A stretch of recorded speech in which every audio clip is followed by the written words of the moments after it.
నిద్ర లేస్తూ అంటే ఇంద్రియములు లేచాయి. ఇంద్రియములు లేచాయి కాబట్టి జాగృతికి అధిపతి శ్రీ మహావిష్ణువు.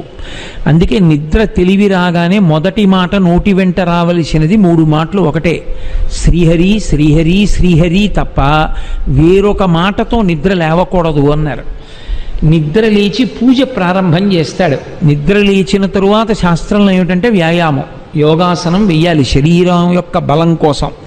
యోగాసనాలు వేసి లేదా శరీరానికి వ్యాయామం ఇచ్చి పూజకి కూర్చుంటాడు. పూజ అంటే ఏం చేయాలి?